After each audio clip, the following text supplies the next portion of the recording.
Here we go, everyone.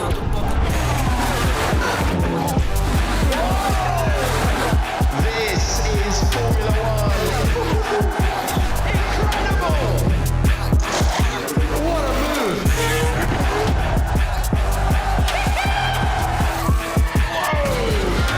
Chaos.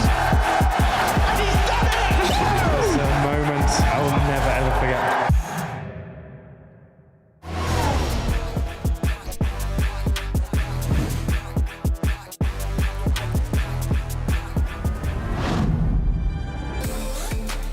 This is a day that Kimi Antonelli will remember forever, that is for sure. The 19-year-old is a Grand Prix winner, the second youngest driver to win a Grand Prix, the first Italian in 20 years. 2 wins out of 2 then for Mercedes at the start of Formula One's new era. But it's the boy from Bologna who stands on the top step.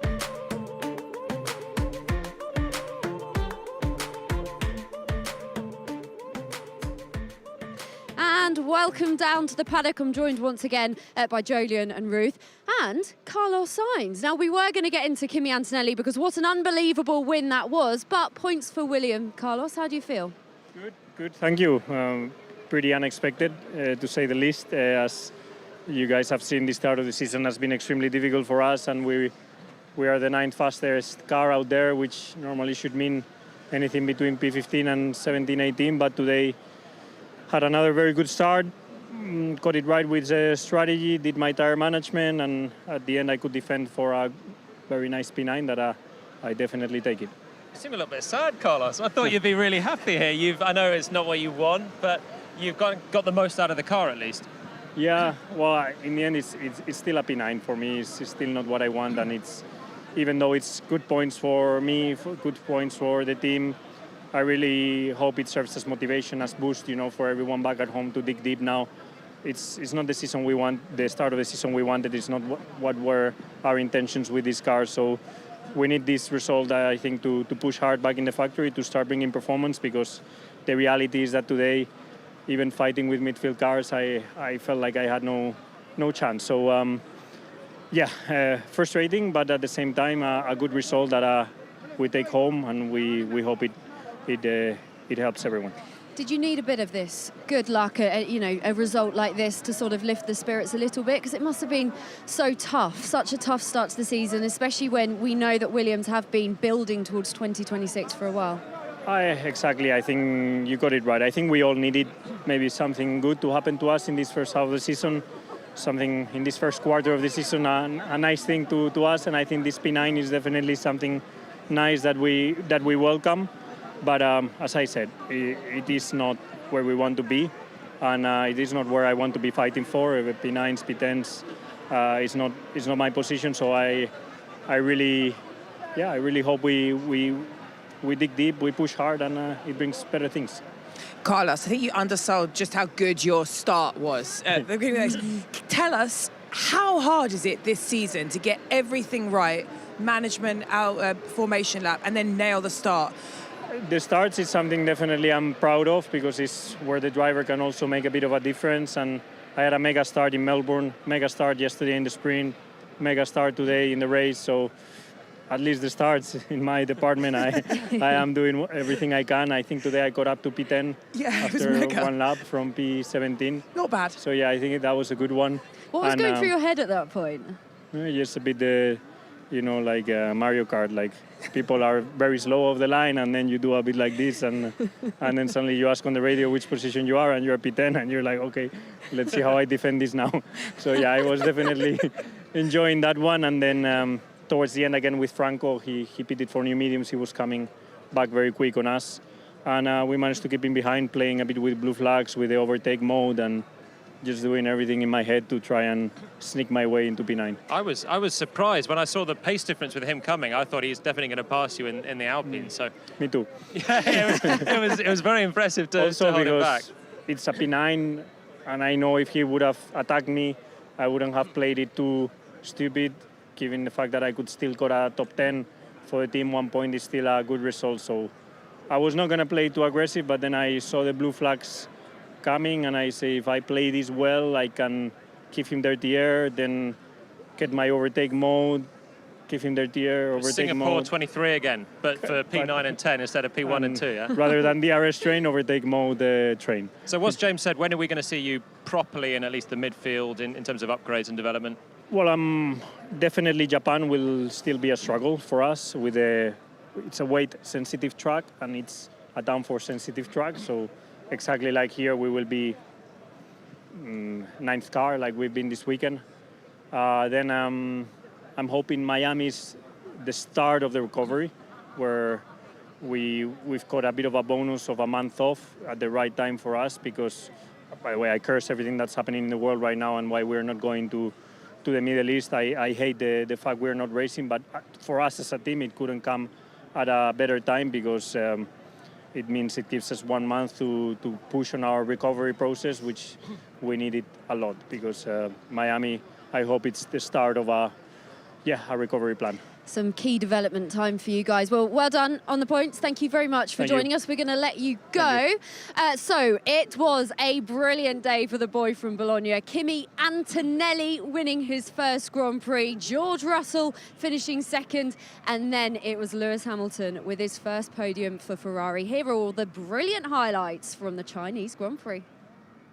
3 in the pit lane, the remainder on the grid. It's been chaotic before we've even got to the green flag. The Chinese Grand Prix is underway. Off the line we go with Antonelli trying to cover off Lewis Hamilton. The Mercedes are fighting each other. Do they open the door for Lewis Hamilton, who sweeps round and takes the lead? Kimi Antonelli back to the lead. Oh, that is not a contest. That is George Russell disappearing. And Lewis Hamilton's up at place. We're gonna grip. He won't give up. Amazing commitment from Lewis Hamilton. George Russell gets through, past Hamilton. Ocon diving for the gap, and contact between the two. The Ferraris pass and repass again. That is actually quite a fun battle. I'm glad. Max Verstappen's tough start to Formula One in 2026 continues, and he's told by the team to retire the car.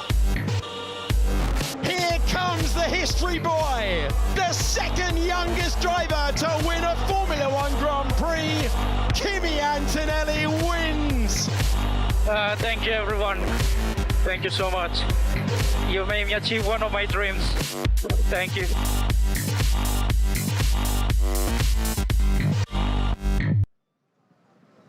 Oh, amazing. Brilliant emotional scenes there for Kimi Antonelli, just 19 years old, the first Italian to win a Grand Prix, Jolyon Palmer, in 20 years. And how impressed were you with him and his performance?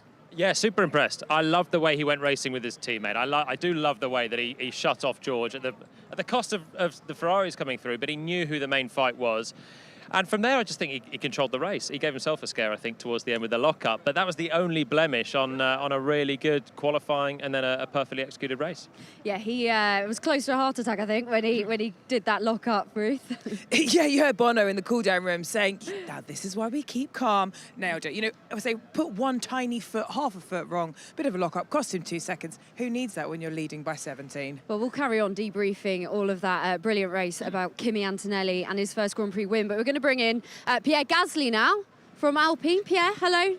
Thank you. Nice shake. Hello, nice to see you. Go on then, P6, how do you sort of evaluate that race from your point of view? I think you did very well, actually, Pierre. I'm very impressed. P6, that's good. Alpine, fighting at the front, yeah? A bit of a change compared to the last 12 months, so, you know, we'll take that. I think overall, very happy with the work we've done as a team this weekend.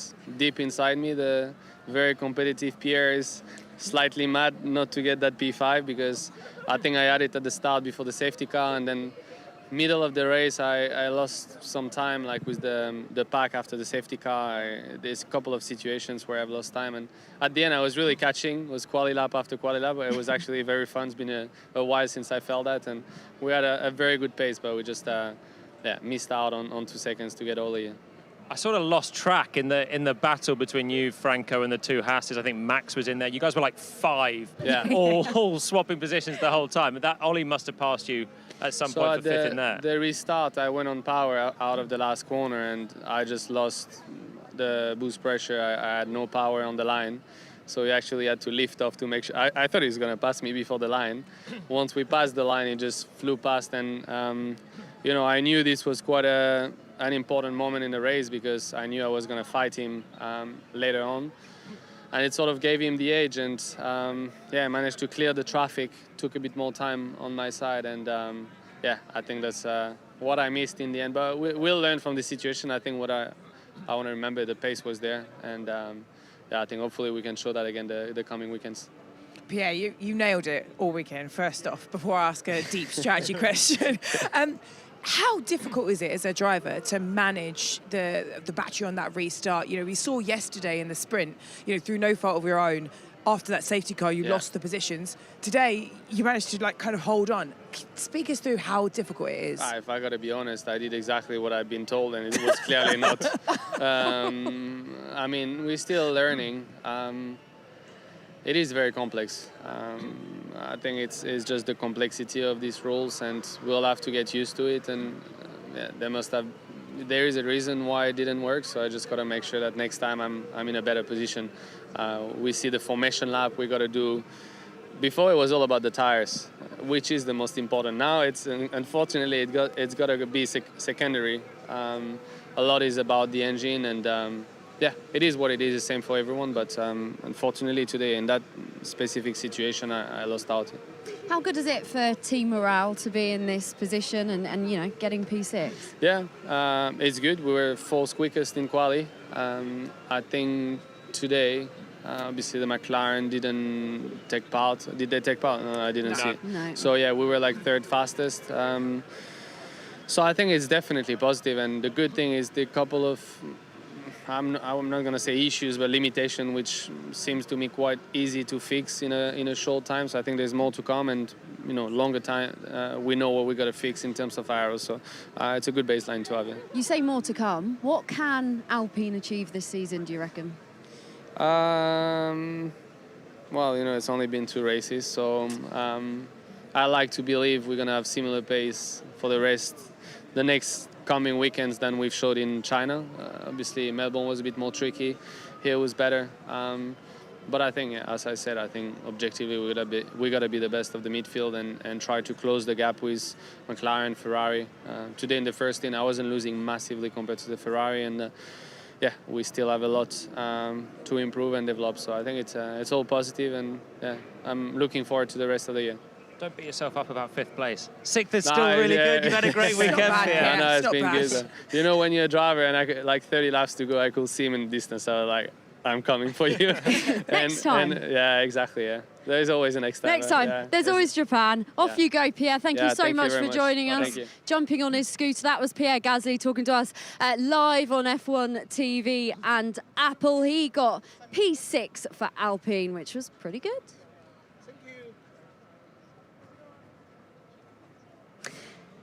Okay, so P6 for Pierre Gasly then. Franco Colapinto also had quite a good showing. Here he is.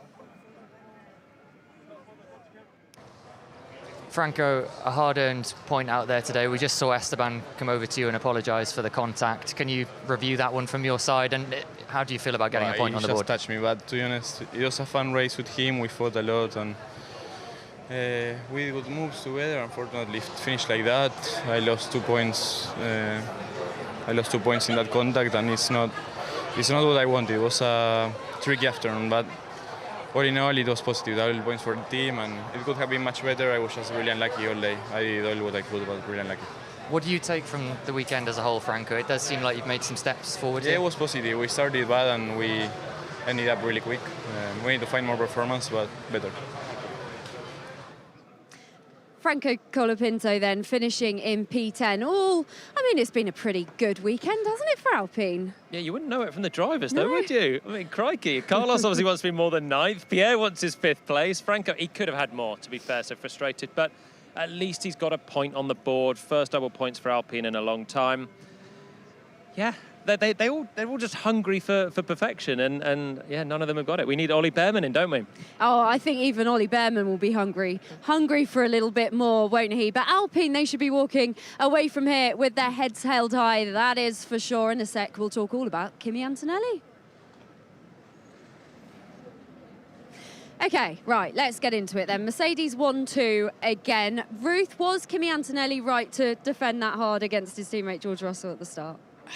You know, I think he nailed the start. You know, it is so difficult as a driver to be able to, you know, the situational awareness of whether it's a silver car next year, a red car next year. I think he said in the cool-down room about making the decision to not fight Lewis for that lead, and he said that ultimately he felt like that was a good call, which I thought showed a level of maturity which I was very impressed with, and also different to the criticisms that were levied against him yesterday in the sprint, where potentially he was too aggressive. And you could tell, you know, I think other than that tiny little lockup, what's a lockup amongst friends, into turn 14 with 3 laps to go, incredibly controlled race, well executed, and that car looked tough at the restart, really cold tyres compared to the Ferraris. Kept position. He did well, didn't he? He ticked the boxes. I do just think the mentality at the start to cover off Russell. There'll be a lot of Mercedes fans thinking, "Oh no, you've opened the door for Ferrari." But if you're Kimi, the main thing is you want to win the race. If you want to win the race, you have to keep George Russell behind you at that point because he's the big threat. So if you let Lewis through, you could even let Charles through, and probably as we saw it unfold, you'll get them back. But you have to keep track position over George. And he did that. It's his first good start so far this year, and it was at the best time. We've been talking about Kimi Antonelli's starts, haven't we? First good start of the year indeed. Do you think the Kimi Antonelli and George Russell battle is well and truly on for this season?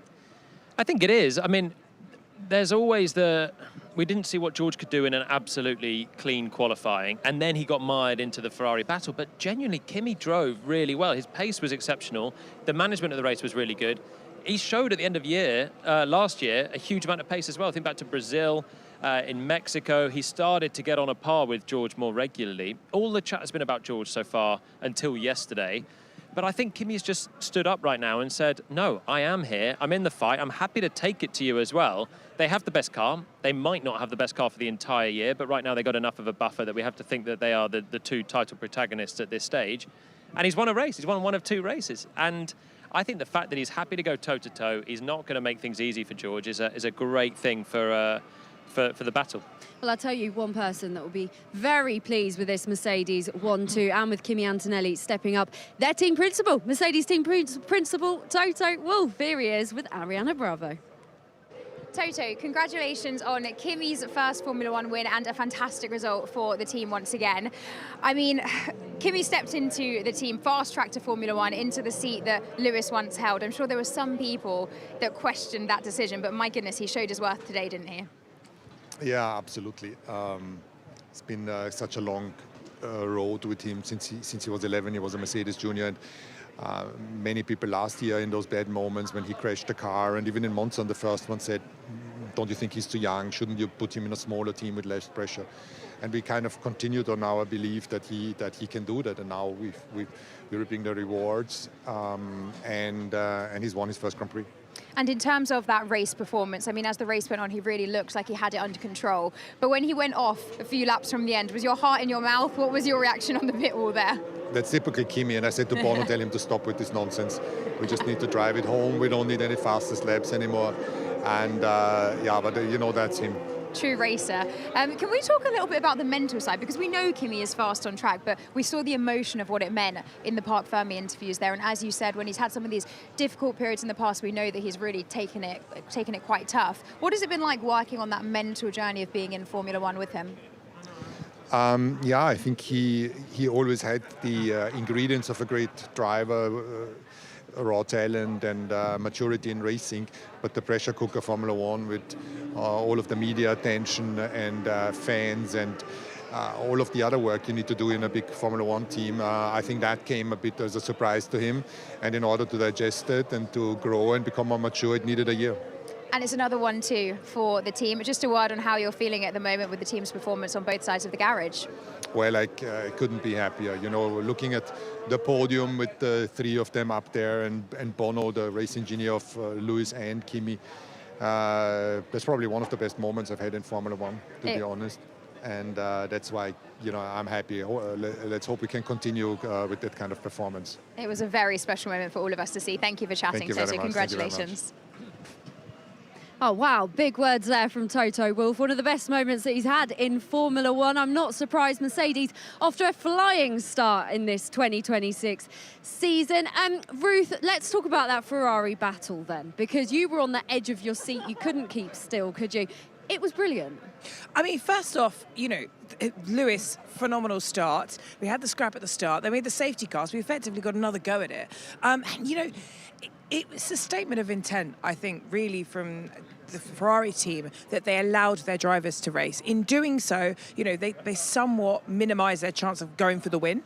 The closest I think they were was about 2.2 seconds around lap 33. When they started fighting, they were losing nearly 2 seconds a lap, scrapping relative to the Mercedes. There is a faster car. So they decided to, I mean, great for us, to have that battle out on track. But in doing so, lost time. But Lewis finally getting that podium, gets a podium, celebrates British Mother's Day with his mother, hopefully an Oscar by tomorrow morning. I don't think he'll be too sad. Jolien, do you think it is mixed emotions for Lewis Hamilton? I know he's got on his first podium with Ferrari, but ultimately he is watching a rookie that replaced him at Mercedes winning the Grand Prix.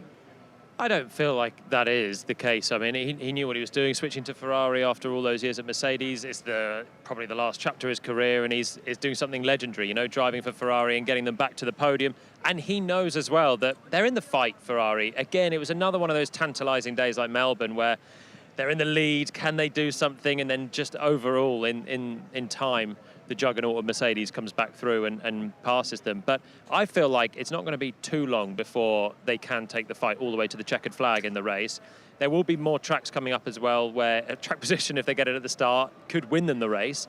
And the fight between Lewis and Charles, I mean, DC said it in the Part 5 interviews, we are literally cowering in the corner of the commentary box. I lose count of the amount of times because you're just thinking... Toto Wolff, thank you. He tried to dip, but he's just too tall, isn't he? Yeah, he's a little bit taller after today as well. Yeah. We're just thinking there's contact coming between the two Ferraris. So the fact that they managed to race that hard for so long, not hit each other, put on an amazing show, it was wonderful. And I think third and fourth was probably the best they could do anyway today in the end. Yeah, they did have that little bit of contact, didn't they? Lewis Hamilton described it as a little bit of a kiss, but obviously didn't affect either cars, did it? No, I don't think so. I didn't see it. Did you see it? It was a tiny kiss, a tiny kiss. Okay. But yeah, no, I think they were the third, fourth car. They were only going to be there if they tried something extreme. They gave us a great show instead. No complaints. Loved it. I think if they'd absolutely worked together and optimised, they could have kept Russell at bay a little bit longer. But you just do feel that when George was sitting there in fourth, it's a matter of time. And you can't not fight the car ahead. We heard Lawson and Lindblad early on. Lawson saying, well, what's going on? He's trying to pass me. And then they repassed and had this sort of yo-yo racing of battery deployment and harvesting. And if you're Charles or you're Lewis sitting in third place at the time, second and third, and you're the one attacking, you think, I want to be ahead and see if I can make the difference, because you believe that you get the free air and actually you've got more pace. But when the positions are swapped, then you have that advantage with overtake, and you can keep the battery topped up a little bit better. And it was obviously worth a little bit to be behind at that stage. Do you think they're fighting for team honours? Oh, absolutely they are. Yeah. Lewis has been away a little bit last year, and Charles, remember this stage last year, he actually just won the sprint, and he had an all-right start to the year, even if Ferrari weren't as competitive. But he's rejuvenated. He's got a spring in his step. He is smiling all the time. You see him around the paddock. He's really enjoying these new cars. And now he's thinking, okay, I have signed for Ferrari. Remember, I'm Lewis Hamilton, a 7-time world champion. Let's remember this is both of us in this fight. And so I think that's why you are seeing an aggressive Lewis, showing us what he's made of. And it's really good to see him back to his best. Yeah, Lewis Hamilton is back, that is for sure. What about Charles Leclerc then? He got P4, here he is. Well, Charles, you put on quite a show for us all out there. Take us into the cockpit. I actually really enjoyed the race. I'm, of course, a little bit disappointed to lose out on the podium, but on the other side, I'm happy for Lewis, and I think he deserves it more than I do on a weekend like this, where he's been more on top of things than me, and just have been stronger since FP1 to now. So, but it was a very nice race. I mean, I enjoyed the fights, and the only big negative I will say is the gap to Mercedes, which on a day like this we can see that they are a big step ahead of everyone. So we've got to work hard. That battle with Lewis in particular, it looked like there was a lot of respect between you out there. Yeah, we enjoyed it. I mean, I did. I couldn't speak with Lewis yet because he was on the podium, obviously. But yeah, it was a nice battle. And there was this overtake mode battle as well for whoever was behind. So yeah, there was many things going on, which was quite cool. Thanks, Charles. What is actually really nice to hear is that both of the drivers are really enjoying this battle. You're not having these, like, you know, snark remarks from either side of them. They're both saying, yeah, actually, it was a really nice fight. Yeah, I've never heard a top-line racing driver lose out to his teammate and then just say, oh, that was still really fun, though, in the middle of a Grand Prix. He's really chilled and magnanimous, isn't he, Charles? I still think he backs his talent. He knows that he'll get some opportunities up the road, and fundamentally loved the fight. Yeah, and I mean, we've always said well done to Mercedes. They've built the best total race car. But I think we have to say well done to Ferrari on the progress they've made. 2024, miss out the championship in the last race. 25, they come here and they were disqualified with both cars. You know, they had a miserable season, frankly. And I think as a team, they've done well. That car is still the fastest car in the corners, point blank, better than the Mercedes. They've done a good job. And the fastest starts as well, Ruth. Indeed. So there we go. Well, it's safe to say that Ferrari's future is also very safe because Ollie Bearman had an epic day in that Haas. Ollie, P5, what a result. Some great reactions on that first lap as well to avoid Isaac. Yeah, that was very unfortunate, I must say. You know, Isaac was on the soft and managed to get up my inside there on turn 13. And then lost the car right in front of me, and I was kind of deer in the headlights. I had no idea what to do. Kind of had the car sliding in front of me. I didn't know if he was going to release the brake, and in that moment I really had a split second, you know, even less to react. I went left. At the end I probably should have gone right, but you know, it's kind of, you're in survival mode there, trying not to crash the car, and we didn't crash the car, which is great. I went back very far, managed to overtake some cars again. Luckily, the safety car timing was good, so I think with the bad luck on lap 1 and the good luck of the safety car timing, we equalized. After that, I just had a good race. You know, I managed to overtake, and the car was really quick, so smiley face. Smiley face indeed. I mean, best of the rest again. This is a dream start for you, isn't it, in 2026? Yeah, for sure. We couldn't have asked for more, and I just want to keep pushing like this now. Thanks. Ollie. I'm enjoying very much Ollie Bearman stating smiley face, just saying it out loud. He is so enjoyable to watch, isn't he, Jolyon? Yeah, I thought he'd be a little bit happier than some of the other guys. He's driving at such a high level. He's a top-line driver in the making. I mean, he's going to be in a top seat very soon, I think. 2 races in a row where he's dropped back at the start. In Melbourne, he actually had a bad start in spite of having the Ferrari power unit, and came through.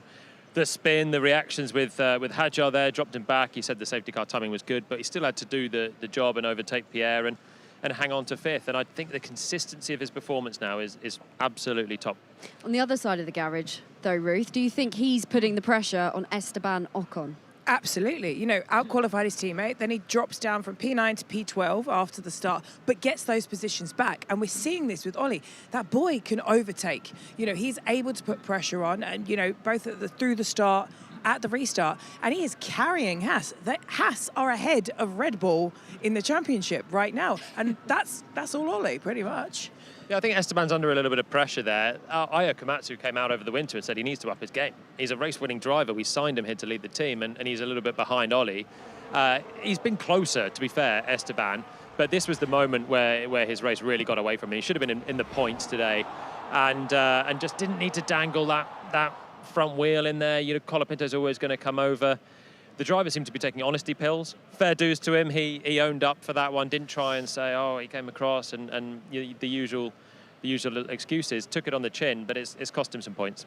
Well, it has indeed, but at least Ollie Bearman's there to pick up the points for Haas. P5 for him, his second best finish in a Grand Prix. Big smiley faces all round indeed for that Brit. OK, well, we can hear from Esteban Ocon then. Let's see how he is feeling. Here he is. Esteban, it was looking really good for quite a long time in that race. You went long, moved yourself into the points. Just saw you apologising to Franco for the contact. Can you just review that one from your side? Yeah, it's my fault. You know, I did a mistake. I misjudged it. I'm glad that Franco still got a point, you know, because he drove a very good race. And yeah, I mean, we did good fights, you know, all the way until then. It's a shame it ended like this, but yeah, he's still in the top 10, so that's still very good. I deserve the penalty today. It's very clear. But yeah, we were on for a very good race. Just the second time in a row, 2 races that we pick up the safety car at the wrong point. We started on the reverse strategy, and I knew that was going to happen. You know, at the moment, the safety car always comes around lap 15 in the sprint race, in the race last week in Australia. So yeah, we went backwards when that happened. It was looking good until then, you know, for very good points, so disappointed. Thank you. Okay, well, Esteban Ocon then, pretty down, Jolyon Palmer, isn't he? Yeah, but he also was unlucky, as he described about the safety car timing. They've got to start getting used to 15 laps. That's what an Aston Martin could basically do in a race, and that's when the safety car will be. Yeah, indeed. Okay, so mixed emotions then for Haas. Ollie Bearman in P5. Esteban Ocon left out of the points. It wasn't a good day for him. Well, we're here at the Chinese Grand Prix in the paddock, which is starting to empty out a little bit. It's also very cold, I must admit. Ruth, let's talk about Sergio Perez then, because, well, how do you rate his day? I mean, I don't think it was great. I think every lap with the Cadillac right now is important. When you look at this this kind of intra-team battle that was happening into turn 3 with Bottas sloppy, potentially, but also, you know, we don't know about the drivability of this car, and that's one thing I will say, is that, you know, they're not particularly easy to drive at the best of times, let alone, like, we don't know if it's You're letting him off the hook for that. I'm not letting him off the hook. I'm being an engineer and saying I don't have all the data, rather than just having a go. But if you were looking at that, you'd think, why are you fighting that hard, that aggressively, you know, when you're that far at the back? It's so silly. It's silly is generous. Cadillac just want to get to the end of a race. So why have you got one driver who's starting last, trying to just do the most audacious move around 270 degrees and pop it up halfway down the inside of a... Bottas is always going to be on the apex. He's got cars around him as well. They were lucky to get away from that. But I think that was really, really not a good bit of driving from Checo. They did get 2 cars to the finish in spite of it. So he got away with it. But if somehow he's done some significant damage and they're both out of the race, I imagine the team would be absolutely seething, because they're last. You're going to be last. Just treat it as a practice session. Not everyone needs to do a Carlos Sainz or a Fernando Alonso and get up to the top 10 on the first lap. I know they're all trying to do something special, but Cadillac need miles. So damaging the car, even if you damage the front wing, you're losing data on what your intact front wing can do. But when you're actually in the car, Jolyon, I'd be interested, because I've had a lot of drivers come up to me after, I didn't know it was my teammate. You know, I'm in the moment, I'm focused on positioning my car. If it's not his teammate, it's still not a good bit of driving. It's just worse, the fact that it's his teammate. I'm very much enjoying you trying to stick up for him, though, Ruth. Valtteri Bottas ended up in P13, but another team that really need to get the miles in is Aston Martin. Another really tough weekend for them and Honda. Yeah, much the same, really. I mean, they're still trying to learn. They are on the back foot. They have no power. I think Fernando managed to get that good start, but there was just a couple of times you just see him losing multiple places on one straight. So he can't fight. You're just learning. That's it, really.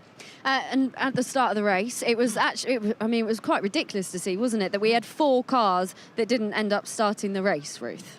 Yeah, but we just finished our show, and then Oscar gets wheeled off in front of us, and I'm yelling, it's going off the grid. I mean, you know, we levying criticisms, correctly so, at teams that like Aston Martin with the reliability failure. Well, Oscar Piastri has yet to turn a wheel. Gosh. You know, it's not an easy thing. Bortoletto, for example, you know, both they've had multiple issues. Reliability is not guaranteed in Formula One for anybody. They were dropping like flies, weren't they? They really were. It's so hard to watch McLaren, isn't it, in this state? This is the championship winning team from last year, and poor Oscar Piastri, Jolyon. Yeah, Tom Stallard just came up before we went on air and said, well, I'm not doing another grid walk with you again. I'm not gonna turn and chat, because when I spoke to him, he seemed like everything was under control, and Lando was obviously not starting. He had an electrical issue, but they were on the grid. They were going to at least get a race start with a full tank of fuel. He also said Oscar's got a new performance engineer this year, and today is his best Sunday so far, which is a gloomy prospect, isn't it? Because at least they made it to the grid. Oh. So it's tough stuff at the moment for McLaren. Different issues for the two cars. I think it was a battery issue for Oscar that they only found out on the grid. Obviously, Lando never made it out. And you're not learning. If you're not learning, you're going to be left behind on that development curve. So, and Oscar's not even taken a race start in a Grand Prix. It will be hard for Oscar, won't it, to pick himself back up, but he's going to have to ahead of Japan. Another driver that had a really tough weekend and a tough day was Max Verstappen. He ended up finishing P16, but it was very tough for him. Here's what he had to say. Max, a tough day out there. What can you tell us from your side? Same problem as yesterday in the start, so we're last again. And then, tried to find my way forward, but again, the same problem as in the sprint, where there was just a lot of graining on the tires. So that always makes it very, very complicated. And then we had to retire the car with the ERS cooling issues. So yeah, it's been a difficult weekend for the team. How do you move on from this before heading to Japan? A lot to learn from. It's definitely not where we want to be, of course, but I also know that the team is giving it everything. So it's frustrating for me, but it's also frustrating for them. But at the end of the day, of course, we need to try and figure it out together. We'll of course try to be a bit better for Japan, but after that, of course, we have a bit of a bigger break now that hopefully we can use to sort some stuff out. Thanks, Max. Ruth, it is really quite strange watching Red Bull fighting at the back, isn't it? Yeah, I mean, it was a multitude of issues, right? You know, the start was pretty bad. I mean, I think he only lost 7 positions rather than like going back down to the full 20, but that is clearly a reoccurring gremlin. You know, that's 3 out of 3 starts on that car that something's going wrong. They're going to want to definitely fix that before Japan. Hardest overtaking we've had so far. And then graining, that's a problem with the understeer. It's slowing grip limited. And then reliability. It looked like the ERS pack got hot and they had to switch the thing off. Not happy at all. What about Isaac Hadjar then? Because it was sort of a mixed day for him too. Not great in the grand scheme of things. The spin on the first lap really set him back, and then he had an early pit stop straight away and then another one at the safety car. Some points at least, and he completed the race having had the early retirement in Melbourne.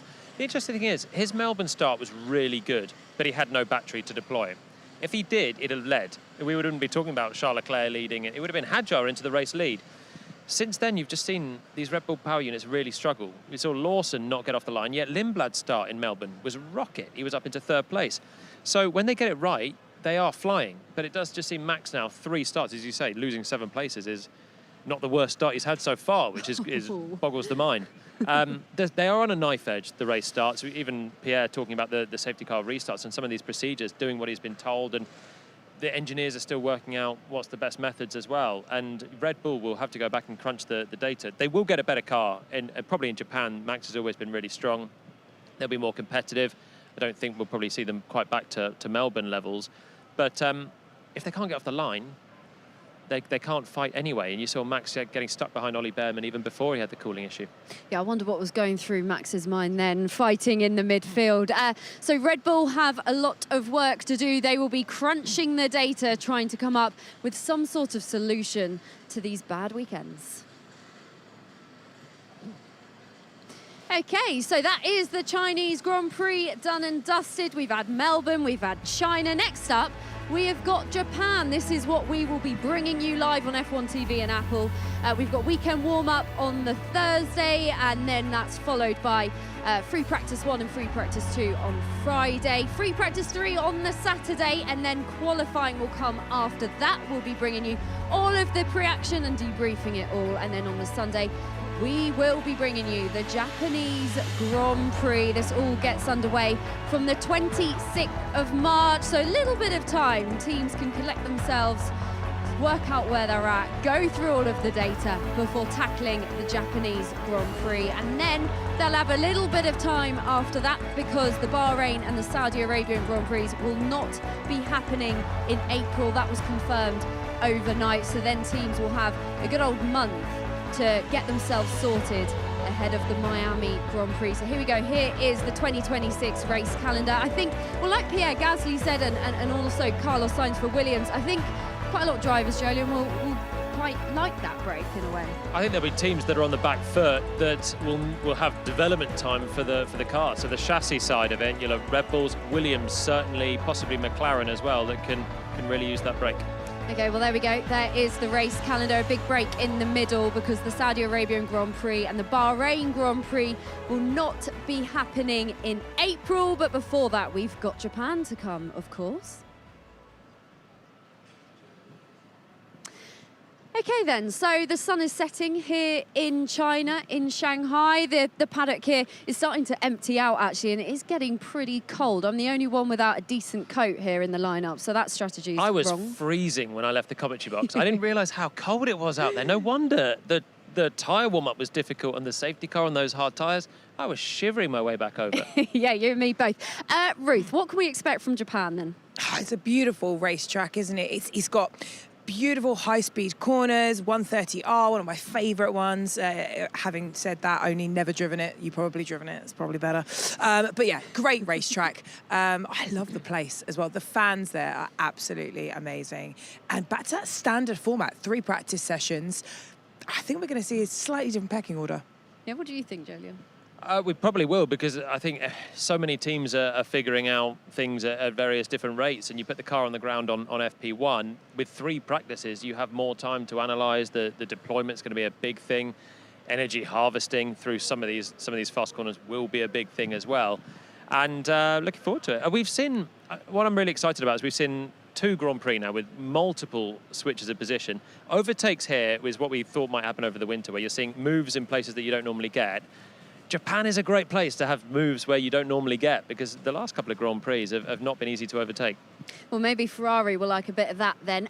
Ruth, which teams do you think are going to appreciate this 4-week break the most? I mean, McLaren, they've got a lot to go through, haven't they? You know what?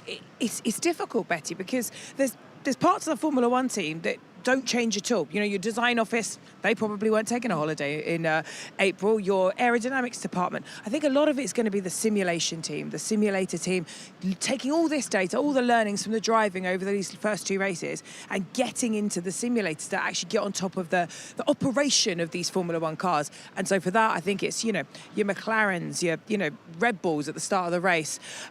Williams, if they can shave off some weight.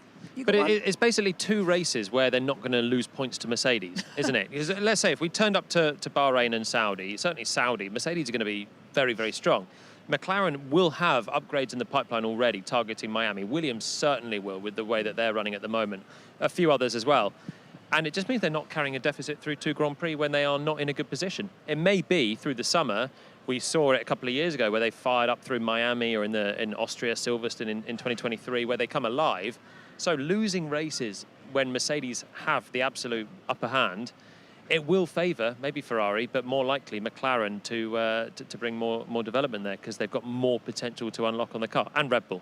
And Red Bull, of course. Can't forget about Red Bull, just because they're fighting in the midfield now. Well, hey, they've got a lot to find on the car. So if you want to find stuff on the power unit, it's not good, because you want to be on track. If you want to find stuff on the car, it's good. Hide away, unlock a whole new car in May. What about Aston Martin, Ruth? I mean, this could be really good for them as well, couldn't it? Yeah, I mean, they're going to go to the home Grand Prix of Honda in Japan next week, or 2 weeks' time. And then that gap is going to be great for them, because engine development obviously runs parallel. And as you say, just like other teams are going to be grateful for the not losing gains to Mercedes in the midfield, Haas, they're pushing ahead. All Racing Bulls pushing ahead. Extra time, extra development. I think they'll take every gap they can take. Generally, I think we're going to see the field close up as well. We saw it through the sprint to the Grand Prix qualifying, a little bit in the race too. But over the course of the year, remember how tight those gaps were, especially in your Q1s, in your races, where even some of the big guns would drop out. With development coming for all the teams, it could be Cadillac who are bringing new parts to the car. Certainly Aston Martin, Williams targeting May. I want to see the gaps close, because there are top-line drivers all the way through. You've got race winners in Cadillac, in Aston Martin, in Williams, who shouldn't be just accepting being out in Q1. We want to see them all heading towards a big midfield fight. That would be good, wouldn't it? A big midfield fight, closing those gaps, and also Ferrari bringing it to Mercedes. We can dream, can't we? I'm all for it. I'm all for it. I'm all for it. Well, thank you very much to everybody for watching. Thank you very much to everybody here on the ground working with us and everybody back in Biggin Hill working throughout the night. For 2 weekends straight, you guys are superstars. I can smell bao buns, so we are going to go because I need a little bit of that in my life. But here we go. The final word for the boy from Bologna. 19-year-old Kimi Antonelli got the job done and won his first Grand Prix, the first Italian to do so in 20 years. That is quite something, isn't it? We'll see you later. Next time in Formula One. There's something about Suzuka. What a spectacle. We're racing to turn number 1. Gasly and Alonso getting their elbows out. It's close on the exit. It's side by side. Nearly coming together. Max Verstappen wins. Yes! Let's go!